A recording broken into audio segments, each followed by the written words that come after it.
Hello guys, and welcome back to another cold episode. On today's episode, as you can tell by the title and the thumbnail, we're back with Duel Links, and I'm going to be showcasing Noble Knights. Noble Knights used to be a tier 1 meta threat, just like the best deck in the format, hands down, no questions asked, and then they hit a skill, and it no longer was that. However, the deck itself hasn't lost any cards, like at all. It just straight up hasn't lost any cards, except for technically, I guess, like one card was limited, but it was a tech card more so than something that was strictly played in every deck. And with the KCGT being just around the corner, I figured, hey, might as well showcase the deck that I have been playing quite a lot of ever since its release, basically, and it's the deck that I tend to go to because it's consistent and is strong and is not boring, like a lot of the other decks that are currently being played, like Gandora. Woo! Anyway, so let's do the let's just talk about the deck real quick. First of all, I'm using the skill Light Barrier. There's two reasons for this. One, it synergizes with the cards Parallel Twister and Storm really well because it sets a field spell on your turn, which means that your opponent can't interact with it until it is your turn, allowing you to most likely get off things like the Parallel Twister, which sends a spell or trap you control to the field to destroy a card, or Storm to non-target destroy spells up to the number of spells you destroy, or spells or traps you destroy. So there you go. Both are very, very good. That's basically it. There is a second reason, which is kind of a reason, and it's to basically bluff that we are playing Metal Foes. That's it. Metal Foes is another deck that uses Light Barrier, so yeah, that's basically it. Anyway, so let's quickly do the card by card and explanation. First of all, Noble Knights center around using their Noble Knights with equip spells in order for you to go into powerful XZ monsters, such as the Sacred Noble Knight of King Artorigus, as well as the Artorigus King himself, as well as Custody. These are the main boss monsters that you are going to go into. This one destroys a monster, this one destroys spells and traps, non-targeting, and this one returns cards. So all three of them have valuable effects to go into. On top of that, they gain insane advantage off of this card when it is sent, or when it is in the graveyard. The next turn after it is sent to the graveyard, you can banish it in order to special summon a Noble Knight that is not currently in your graveyard. This allows for additional follow-up, as well as potential disruption, thanks to Dristan. We'll get into him in a second. So that's basically how the deck itself works. Let's do the card by card. First of all, we have Triple Medrot. This card basically is a non-effect monster, unless it has an equip card. If it has an equip card, it becomes a level 5 Dark, as well as you can special summon a Noble Knight monster you control from your deck a Noble Knight monster from your deck in defense position, and then destroy an equipped spell equipped to this card. However, you cannot control any other monsters. So basically, you use Medrot in order to start your combo. We also have Triple Merlin. Merlin can tribute itself in order to special summon a Noble Knight monster from the deck. Basically, it's copies 4, 5, and 6 of Medrot. That's mostly what it's used for. It can be used in other situations, but that's mostly it. However, since it is also not a Noble Knight name, you can't search it off of anything, or special summon it off of something like until Noble Arms are needed once again. However, it can also banish itself at quick effect speed in order to XZ summon into a Noble Knight monster using cards you control. This is incredibly valuable to go for things like OTKs. With Medrot, you can punch in, deal a bit of damage, and then XZ quickly into your big boss monster, which is well over lethal oftentimes. Or you could potentially use Merlin to just like add additional protection by, like, you know, dodging effects and the like. The other card that we are playing 3 of is Boars. This card is the actual main combo piece. The reason for that is because it does the same thing as Medrot. It becomes dark and gains a level, as well as you can reveal 3 Noble Arms cards from your deck.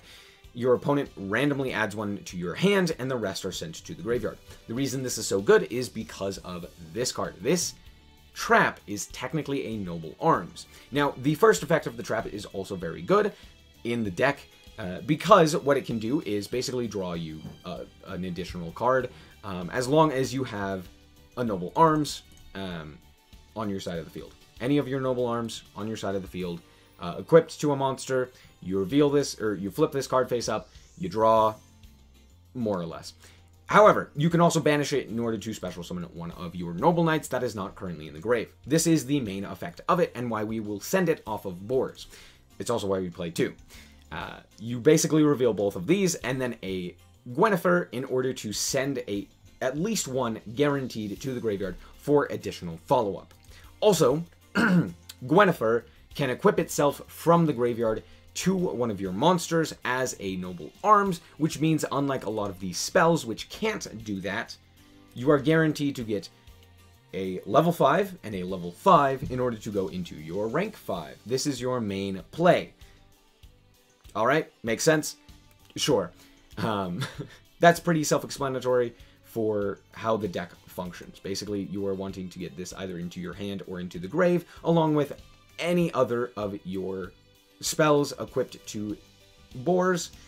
You equip this card to your Medrot, and then you exit into a rank 5. I'll show you the combo in the duels, but that's more or less how it functions. We're also playing one Dristan and one Brothers. These cards are insane. Dristan, if anything is equipped to him, will mandatory pop a face-up card on the field. Or target pop. So, this is really, really good because it allows you to, at quick effect speed, pop a card. This is a hard once per turn, but you can use things like Glory of the Noble Knights in order to equip a spell, or you can use the quick effect special summon in order to special summon this guy, and then destroy one of your Noble Arms, which comes back in and equips itself to the Dristan. All of your Noble Arms come back from the graveyard if they are destroyed while equipped to a monster, so you can use that to equip to the Dristan to get an additional pop. Brothers, on the other hand, if it's normaled, it can special summon up to 2 Noble Knights from your hand. Also, once per turn, you can target 3 Noble Knights or Noble Arms cards, shuffle them into the deck, and then draw a card. This is basically just another way to guarantee that you're able to constantly recur advantage. You could even put something like that until Noble Arms are needed once again. Not really great, but you can. Or you could potentially put back the monsters that are in your graveyard to activate this so that you actually have a target for it.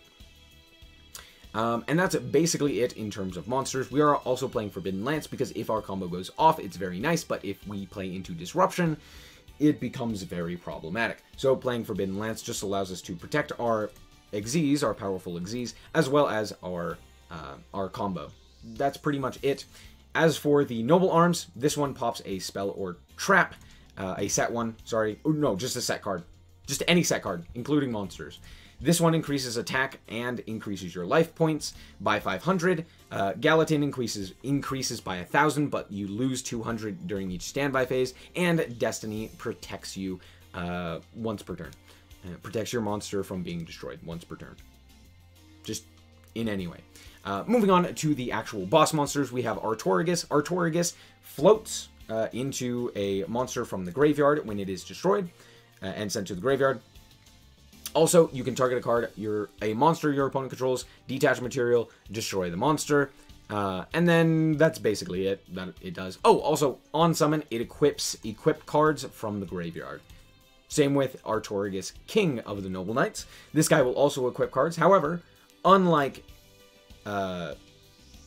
Sacred Noble Knight of King Artorigus, the rank 5, unlike that one, this one non-target destroys spells and traps up to the number of Noble Arms equipped spells you control. So it can basically wipe out an entire back row, which is very nice. However, both of these are pretty weak without equipped to them. 2,000 for the rank 4 and 2,200 for the rank 5. So the equipped cards are very necessary. We're also playing Utopia because it's a warrior and you can equip these to any warrior type monsters. So it's kind of nice sometimes. We're also playing Malevolent Sin. This card's crazy. And then we are playing 2 Custanine. This card returns cards up to the number of materials attached to it. So you could potentially get all the way up to 3 different, 3 detaches in order to return 3 cards your opponent controls. Other than that, it also floats if it is destroyed and sent to the graveyard into a Artorigus, or just an Artorigus. So it's very, very nice. It floats, it returns cards, it doesn't, again, 1500 attack, not the greatest, but it is mostly used as a defensive option or to kind of clear the field. So let's hop into the replays and see how this deck performs. Alright, so here we are going first against Jaden Yuki. Normally this means that it is favorite Duel, which I think is a just terribly, poorly designed skill. However, we went first without drawing combo, which means we could just die. We'll see how this goes. We did draw Merlin and Medrot, which means we have the potential to, we can at least set something so that we don't die to just like 2 monsters.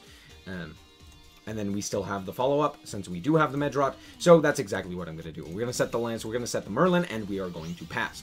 They're going to do their whole shenaniganry, they're going to discard a card, send a card, and then Miracle Fusion into Brave Neos. They're then going to normal summon the Planet Pathfinder, the Neospace Pathfinder, deal 25, and pass the turn. I'm going to normal summon Medrot first. You might be wondering why I'm doing this, and the reason for it is because of Forbidden Lance.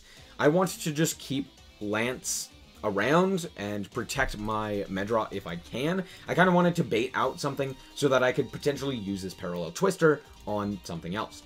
And we did draw the combo, which is very nice. This gets us to any of our Noble Arms at quick effect speed. That's all this card does.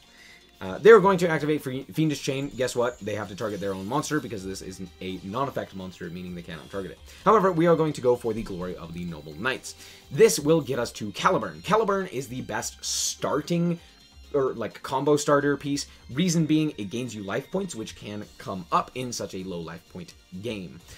Also, it just, I mean, it does everything else that the other equip cards you need does. In floating, basically.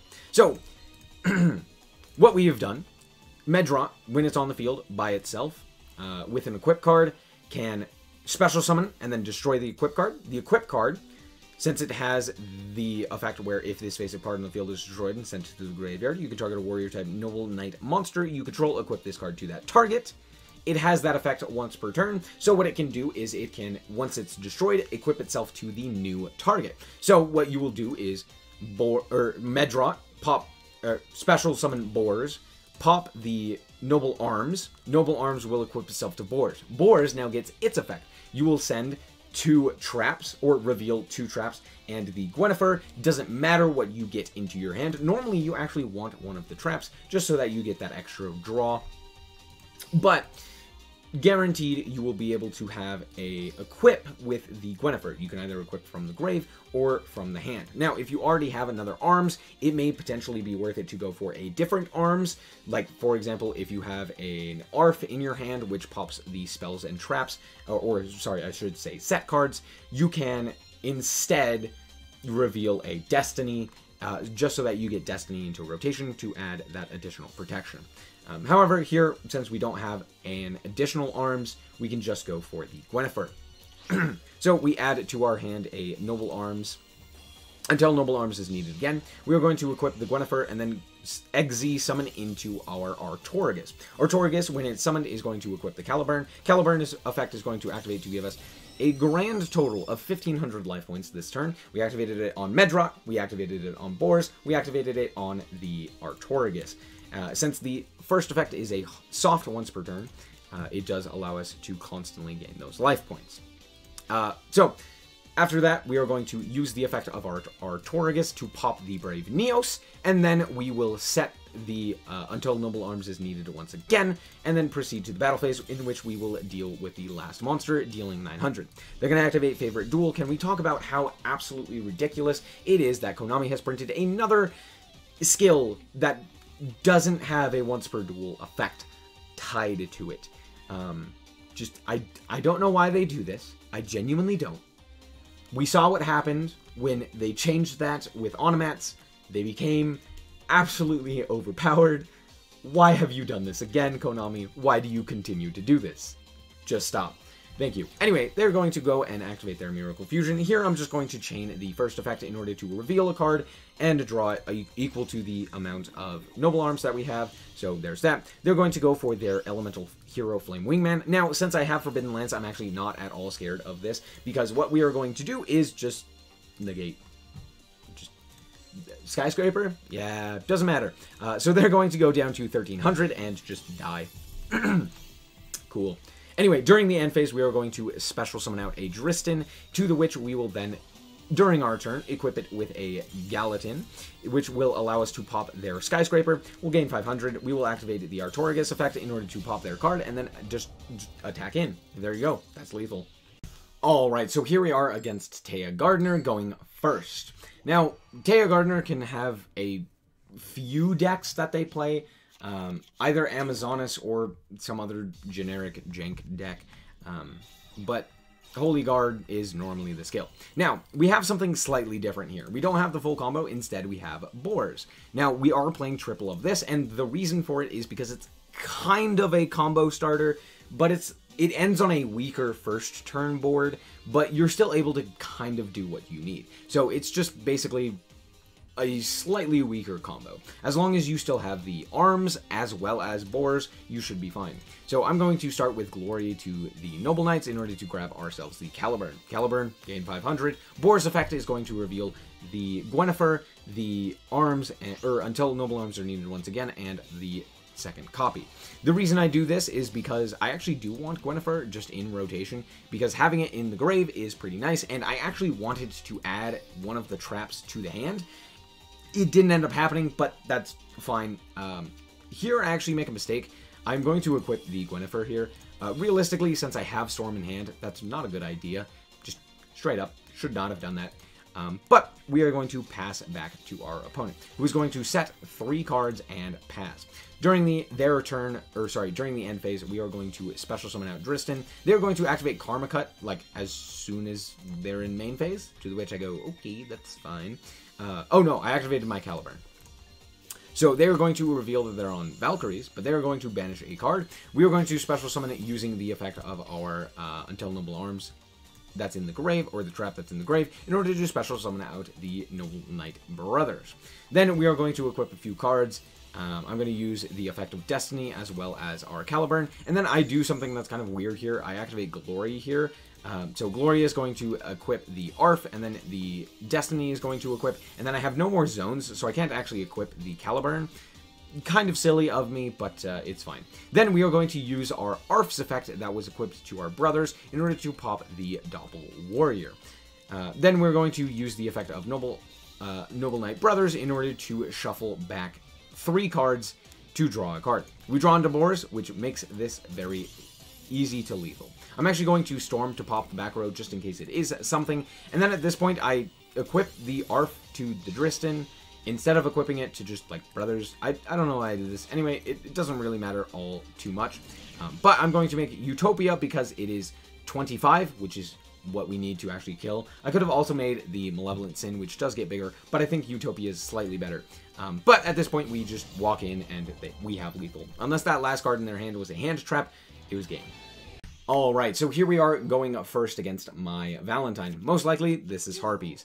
And we drew the combo. Merlin and an Arms, or a way to get to an Arms, is pretty nice. We also have Forbidden Lance as additional follow-up. So we are going to Merlin, normal summon it, tribute it off to go for Medrot. Medrot will then be equipped with the Caliburn. Caliburn, gain 500. Medrot, special summon. Pop the card, equip it back to the Boars, gain 500, Boars effect, reveal, reveal, reveal, the 3 of the same things. Again, we get the Gwen. Not the greatest, but it's okay. We are going to then instead use the Glory of the Noble Knights in order to equip the Destiny to our Medrot. Now, both of these cards are a 5, but since we started with Merlin, instead of going straight into a 5, because we are going first, it's actually better to just sit on the Merlin so that we can potentially go into our Artorigus on the opponent's turn to potentially give us disruption. I'll show you how this is done in a second. So first of all, the opponent is going to normal summon Harpy Channeler. I'm going to turn my toggle on, first of all. I'm going to immediately activate the effect of our trap card in the graveyard in order to special summon Dristan. This is why we kept these two monsters on our side of the field, because the equipped spells are more important in this situation than the actual monsters themselves. So first of all, we will then use Merlin's effect in order to quick effect Xyz into our Artorigus. We're going to activate the effect of Artorigus in order to equip it with the Caliburn, and then use the Destiny in order to equip itself to the Dristan. Dristan's effect will then activate in order to pop the Channeler, and at this point, they just have to pass the turn. You know, they used their normal on Channeler, it didn't work, fair enough. So, now we're going to use Caliburn effect here, and then we will normal summon Medrot. We will use the effect, since we have 2 level 4s, we will go into the rank 4 of our Artorigus, King of the Noble Knights. The reason we go for this is because they have 2 back row. Want to deal with that, pretty simple.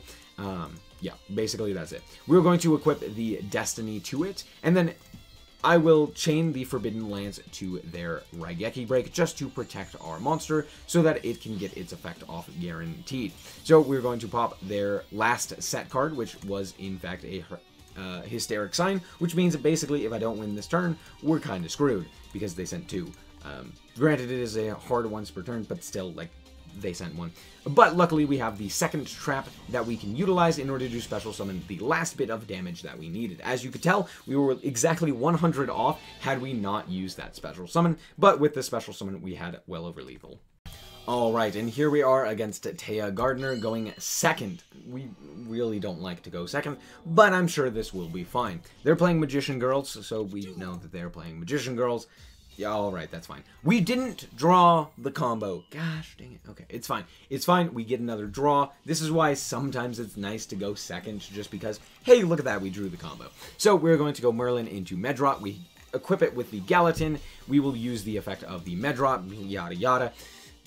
Go into the Boars. Boars will reveal 1, 2, and 3, all 3 the same, and this time we finally get the trap, which is very nice. Gwynnifer is then going to equip itself. We will go for the Artorigus. We will use the Artorigus in order to equip the Gallatin. Then we will proceed to the... Sorry, we will proceed to the... To activate the effect, they will use the Berry Magician Girl to special summon out Kiwi, which protects them, and then I make a mistake here. Instead of popping the Berry Magician Girl, or sorry, attacking into the Kiwi Magician Girl, I attack into the Berry Magician Girl. This could be considered a mistake, but I know for a fact that they have a Kiwi Magician Girl already in their hand, so I probably should have attacked into the Kiwi. Just saying. But all in all, they're going to just normal summon Apple, and I am going to activate the Untitled Noble Arms as needed once again in order to grab ourselves a Medrot. This is actually really bad. My hand is just absolutely garbage. But we're going to special summon out a Medrot during their end phase just so that we have additional follow-up. We're going to then go for a Custanine here. Now, you might be wondering, why haven't you used Custanine? This card is absolutely stupid. When it's on the field, spellcasters cannot be destroyed by card effects, nor can they be targeted. I only target. This is a little bit of a problem with the deck, seeing as how you don't really have many ways to deal with monsters that are untargetable. However, you can get rather large thanks to Gallatin, Gwynnifer, and the Caliburn. Equipped to the Artorigus is exactly 4,000 attack, which can potentially also OTK, but most importantly, it is used to just like get big. However, I did some math, realized that the most that could happen with the Kiwi in hand is that we would crash, and that is exactly what happened. So we ended up crashing. We're going to special summon back the Medrot and then pass the turn with the Gallatin equipped to the Custanine now. They're going to normal summon a monster, or sorry, yeah, they're going to set a monster, and then they are going to activate the effect of their Magicalized Fusion in order to go for a Quintet Magician. That's an option, but while it can't be destroyed, we still have Custanine that can deal with it. I'm going to equip the Gallatin here to the Medrot, which is kind of a mistake. I realistically shouldn't have done this. The reason being, it's now a level 5, and we need a rank 4. So there's that. However, they did end up destroying our Custanine, which allows us to special summon Artorigus. During the end phase, we are also going to special summon out the Noble Knight Brothers using our trap. Noble Knight Brothers is going to shuffle back 3 cards. We drew another monster, which is just irritating out of the wazoo, but it's fine. Then I am going to use the Artorigus to actually pop my own monster. Reason being, we needed a 4, we don't have a 4. We're going to equip the Galatine to our monster, or to our XZ, and then we are going to normal summon one of our level 4s in order to go for Custanine. Custanine can then shuffle back a monster. We're going to equip it with the Gwynnifer, proceed to battle phase, and that is 5,000 damage on board, which is more than lethal. So, real quick, these duels were not against the top tier meta decks, or the decks that you might expect to see a lot of in the KCGT. However, this is more so just like, hey, this is what I'm playing in Duel Links, and something that I really enjoy. Realistically, I think that this deck does have a problem with bricking. Sometimes you get literally unplayable hands where it's all spells, and that literally does nothing. Sometimes you get hands where it's all monsters, and you literally can't do anything. And sometimes you play second, and you run into one disruption, and you end the turn because you literally can't do anything if your opponent karma cuts you. So, all in all, it's not a perfect deck, but it is a deck that I thoroughly enjoy. I think it is underrepresented. I think it is definitely very powerful, and I think the main reason that not more people are playing it is just because of the fact that it was meta for a while, and then it fell off and was no longer top tier. Even though I do think that it is still very, very strong, especially in best of 1 formats. There's a lot of things that it does that just is very strong. Things like Custanine and Artorigus are difficult to deal with, mostly because they float, and they can be very big. Having things like Destiny is very problematic for a lot of different decks, being able to quick effect pop with things like Dristan, quick effect XZ with Merlin, all in all a very solid strategy. I would just like to see more people play it. I don't think it's like going to contend with the top tier meta decks. I don't think you're going to be playing like the best deck in the format or the secret best deck or anything like that, but it is very, very strong and definitely worth consideration, especially since the meta isn't dominated by any one deck at the moment.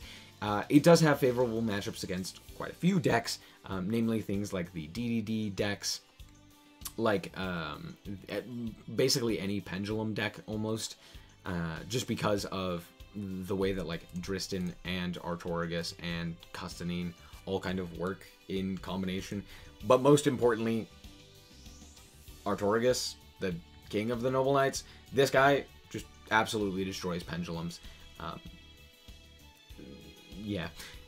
Anyway, that's going to be it for this episode. I hope that you guys did indeed enjoy. If you did, a like is very much so appreciated. And if you want to check out more content like this, as well as more Yu-Gi-Oh!, then just be sure to subscribe. Anyway, thank you guys so much for watching, and remember to always stay frosty. Bye-bye.